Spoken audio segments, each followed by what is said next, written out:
love this. This is what I live for!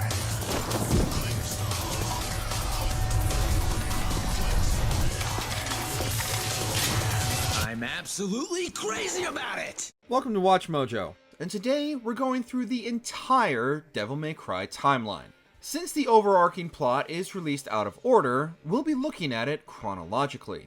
We're ignoring 2013's DMC since that takes place in an alternate universe.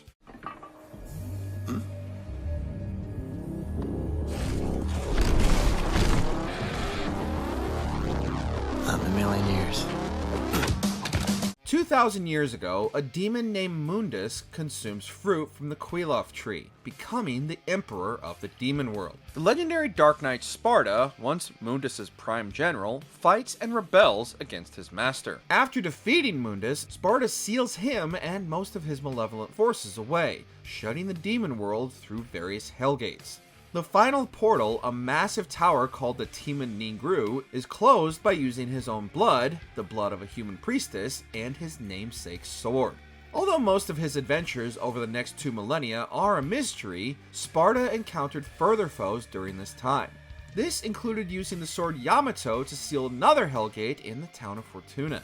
In awe of Sparda's heroics, the townspeople revere him as a god, worshipping him as their lord. Sparda also saved the people of Vai di Marli, battling an ancient evil known as Argosax the Chaos, alongside a woman called Matir and her clan of protectors. Despite being trapped with Argosax in the demon world, Sparda somehow found his way back to the human world. At some point during modern times, Sparda met and fell in love with a human woman named Eva. They marry, and Eva gives birth to twin sons, Vergil and Dante. For the first 8 years of the boys' life, they're one big, happy family, with their father training them in the art of battle.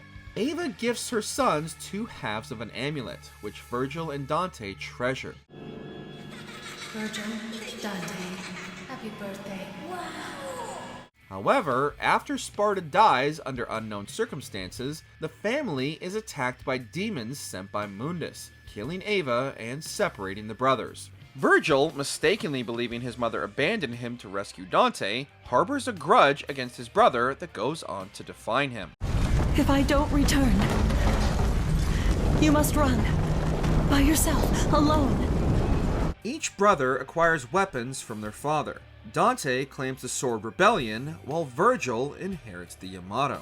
Growing up separately, Dante ultimately becomes a mercenary, taking up jobs hunting demons armed with his iconic firearms, ebony and ivory, provided to him by legendary gunsmith Nell Goldstein. I haven't even picked a name for this joint, and I'm already getting calls. Meanwhile, Vergil comes to believe that unlocking his true demonic power is his destiny. He travels the world uncovering information about the demon world, eventually arriving in Fortuna. During his time there, he meets and impregnates a local woman, unaware of the birth of his son months later. At the age of 18, Dante and Vergil encounter each other once again. Years of resentment surface, and the brothers become rivals. Vergil refuses to abandon his quest for power, while Dante vows to stop him if he has to. A year later, Vergil's travels bring him across Arkham, a human obsessed with becoming a devil. Arkham, who killed his own wife to gain demonic powers, reveals that both halves of Vergil and Dante's amulet form the key to resurface Temen-ni-gru and open the demon world. They then set their sights to lure Dante to the tower. No doubt you've got some fun planned for me, right, Vergil? Dante, who's opened an unnamed demon hunting shop, is attacked by Arkham's minions. As the massive tower erupts into the sky, Dante deduces that Vergil wants to be found. Making his way to Temen-ni-gru, a mysterious young woman arrives pursuing Arkham, whom Dante calls Lady. After venturing deeper into the tower, Dante is antagonized by Jester, a demonic clown who constantly taunts him. Lady catches up to Arkham, who acknowledges her as his daughter Mary. Attempting to avenge her mother, Lady is overpowered by her father before Dante rescues her. Learning he's also a demon, Lady vows to wipe out all of demonkind. Making his way to the top of the tower, Dante confronts Vergil, who defeats his twin and claims his amulet. However, this activates Dante's demon side, pushing him to stop Vergil and Arkham's plans to open the way to the demon world. As Vergil and Arkham approach the door to the final chamber, Vergil betrays Arkham. Lady finds Arkham in his final moments, who convinces her his evil actions were part of Vergil's manipulations. Yes, I was manipulated. Manipulated by a devil named Vergil. Vergil? Inside the chamber, Dante and Vergil clash again before they're interrupted by Lady and Jester. The latter reveals himself as Arkham in disguise, having set all of them up. As the descendant of the priestess whose blood Sparda used to seal Temen-ni-gru, Lady's blood, combined with that of the Sons of Sparda, acts as the final key to reach the demon world.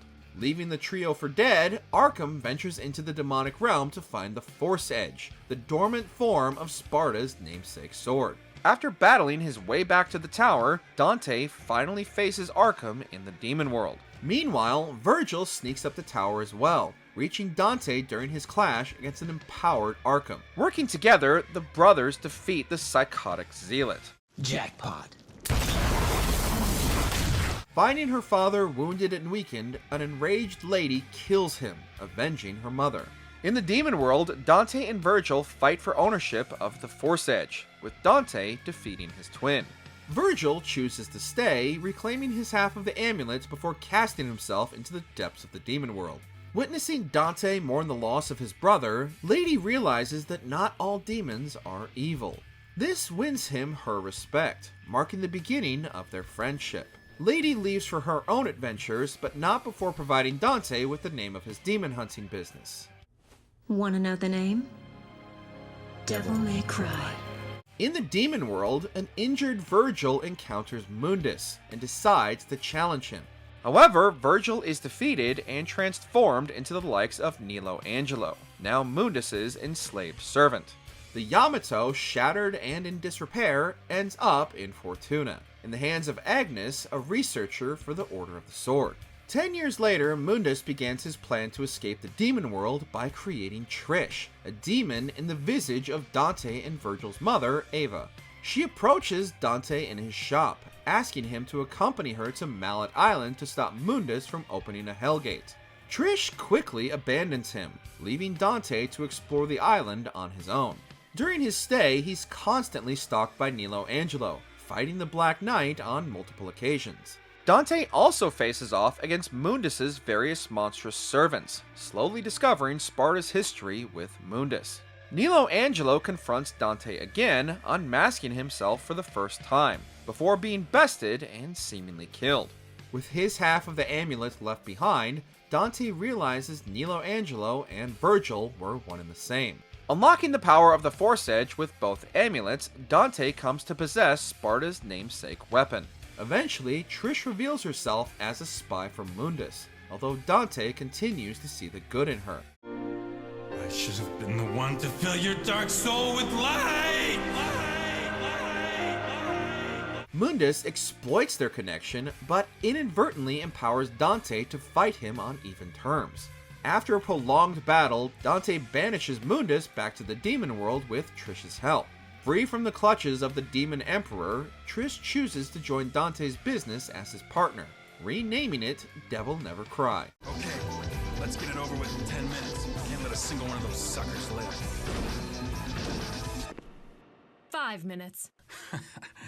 More than enough. Trish begins to work independently, leaving Dante as the sole owner of the shop, renaming it back to Devil May Cry sometime later.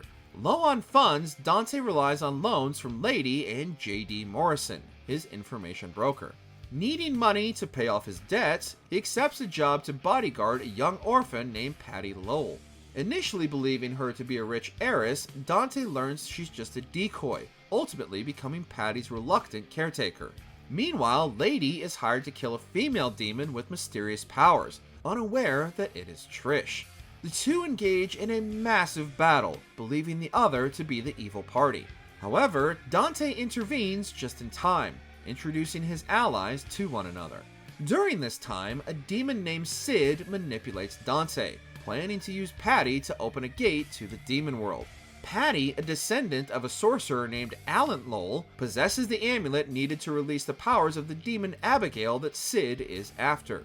Through the combined forces of Dante and his allies, Sid is defeated, and Abigail's powers vanquished.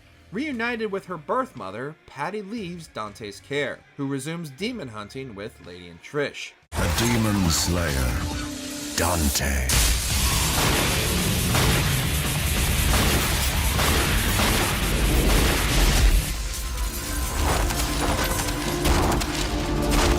Years later, now working alone, Dante meets Lucia, who takes him to visit Vi di Mari. Dante meets the now elderly Matiere, Lucia's mother, learning that a businessman named Arius has taken control of the island. Arius plans to release Argosax the Chaos and absorb its powers. Dante and Lucia decide to locate the Arcanus, holy relics Arius needs to summon Argosax. The pair end up in a confrontation with Arius, who reveals Lucia as his failed creation. Despite asking Dante to sacrifice her to save the human world, the latter trades Lucia's life with the Arcanus. While Dante leaves to stop Arius from opening the portal to the demon world, Matiere confirms Lucia's status as a creation of Arius. However, by emphasizing the difference between Lucia's inherent goodness to Arius' evil, Matiere reaffirms her bond with Lucia as her adopted mother. Her faith restored, Lucia heads to assist Dante. The latter engages in a battle with Arius, defeating the villain but unable to prevent Argosax's return. I was going to be the king of this world! King? Yeah. Here's your crown. Realizing it will be a one-way trip to the demon world, Dante and Lucia toss a coin to decide who goes in. Dante wins the coin flip, entering the portal to do what he does best. Despite losing to Dante, Arius returns as an undead abomination, empowered by Argosax's rise. Fighting Lucia one last time in a bid for revenge, Arius is defeated for good. With Vi di Marli's safety ensured, Lucia waits for Dante's return. In the demon world, Dante and Argosax face off. Despite transforming into its true form, the entity falls to Dante, ending its long-standing threat for good. Finding the portal to the human world closed, Dante heads deeper into the demon world, looking for a way back. Back on Earth, a despondent Lucia is comforted by Matiere, reminding her of Sparda's return from a similar fate. A short time later, Lucia still waits for Dante in his shop, heading out when she hears the sound of a motorbike. Dante comes across a hole, interdimensional gateways that connect the demon world with the human realm. He enters one to return back home, sharing a warm reunion with Lucia. After gaining the closure she needed, Lucia returns to Vi di Marli while Dante resumes his demon hunting business. Sometime later, Dante reunites with Trish and Lady, with the former rejoining Devil May Cry as his partner. Lady offers him a job to investigate the Order of the Sword's suspicious activities in Fortuna. The people who live there today take these legends as truth and worship them, just like a god. They worship a demon as a god? Trish heads off by herself, disguising herself as Gloria to spy on the Order from within. Dante conducts his own investigation, taking an interest in a young guardsman named Nero. Intrigued by Nero's Devilbringer arm, Dante suspects he and Nero might be related. With information from Trish, Dante deduces the Order's true purpose, creating an army of demons and unlocking a Hellgate to take over the world. The Order's leader, High Priest Sanctus, creates a massive statue named the Savior as his main weapon.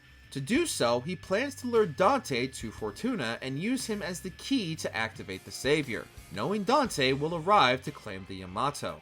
However, learning Nero shares Sparda's blood, Sanctus shifts his focus to him instead.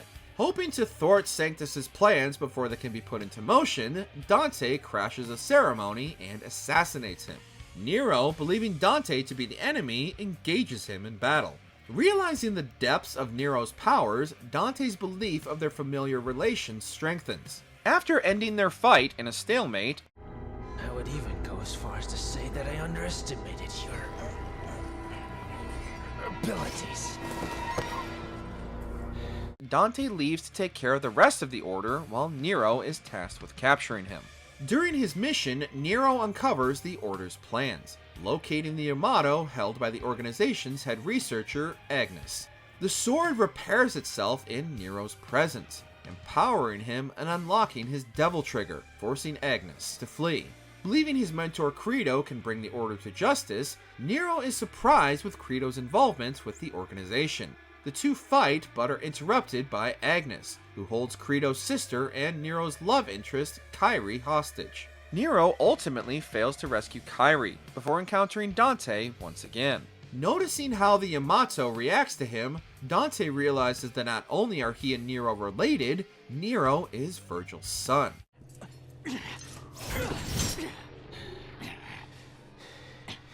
You cooled off yet, kid?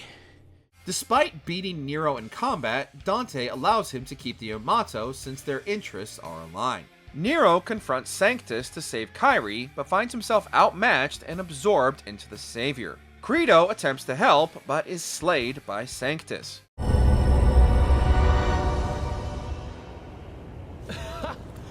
Check it out.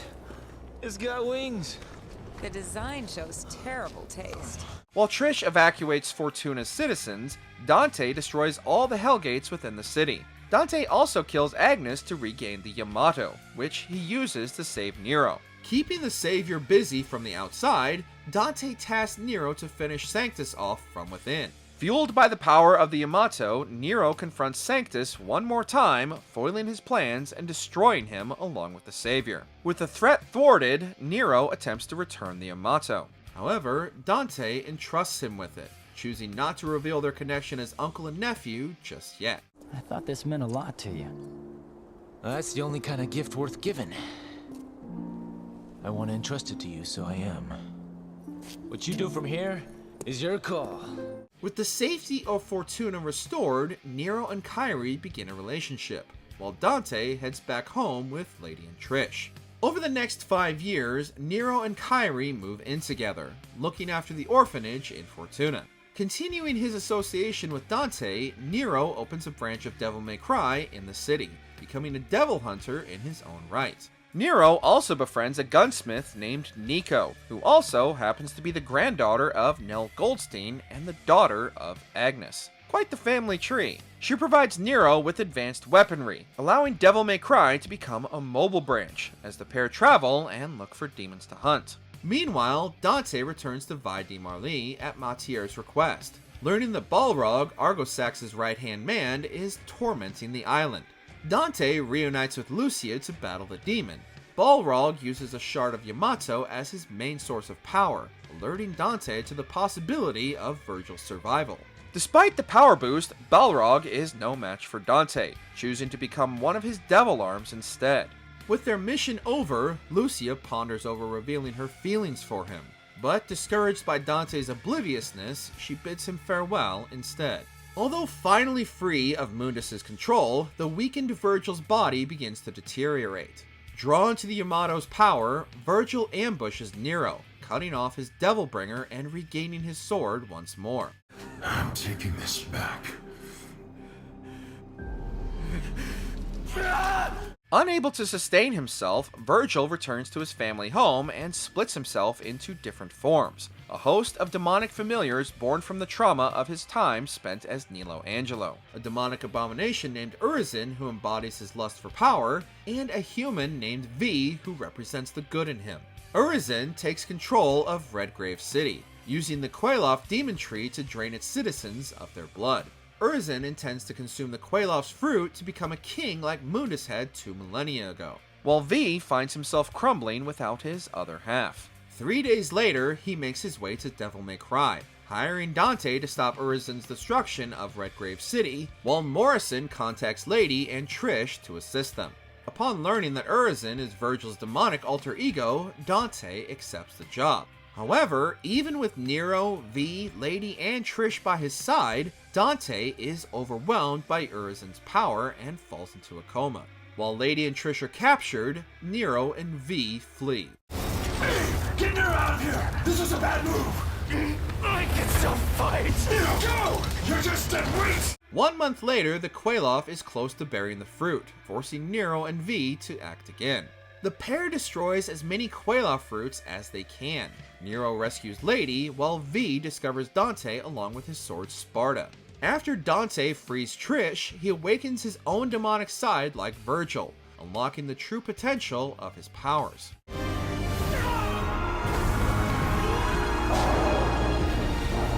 Fighting their way to Urizen, Dante and V arrive just in time to save Nero. With his newfound abilities, Dante is able to defeat Urizen. However, before anyone can stop him, V merges with Urizen, restoring Vergil back to full strength. Still consumed with his grudge against Dante, Vergil challenges him to a duel at the top of the Quelaw. Initially ignoring Nero's attempts to help, Dante reveals the truth. Nero is Vergil's son. Well, you can shove it, Nero. What is it then? He's your father! Before we continue, be sure to subscribe to our channel and ring the bell to get notified about our latest videos. You have the option to be notified for occasional videos or all of them. If you're on your phone, make sure to go into your settings and switch on notifications. Refusing to let Nero kill his own father, Dante chooses to face Vergil alone. Distraught by the rivalry that broke their family apart, Nero resolves to stop their fighting, awakening his demon side and healing his arm. Witnessing Nero's powers, Vergil challenges him to a duel. Nero's newfound devil powers prove to be enough to defeat his old man, but before the discussion of unpaid child support can begin, there's the matter of cutting down the Quelaw tree. Despite knowing it will trap them inside, Dante and Vergil choose to venture into the demon world and destroy it for good. Entrusting Nero with responsibility of the human realm, the brothers bid goodbye, and Vergil promises Nero they'll meet again. I won't lose next time. Hold on to that until then. Weeks later, Lady and Trish put their own differences aside to run Devil May Cry together until Dante returns, while Nero and Nico continue to travel around as a mobile unit, taking down demons wherever they go. Back in the demon world with the Quelaw destroyed, Dante and Vergil spend their time sparring and fighting demons together. To say that the brothers have mended their rift would be a stretch too far, but it's clear that for now they have no intention of letting the other bite the dust until they eventually escape. That's Sparda's sons in a nutshell. Don't you dare say it, jackpot! Is there any other game series timeline you want explained? Hit that jackpot in the comments. Did you enjoy this video? Check out these other clips from WatchMojo and be sure to subscribe and ring the bell to be notified about our latest videos.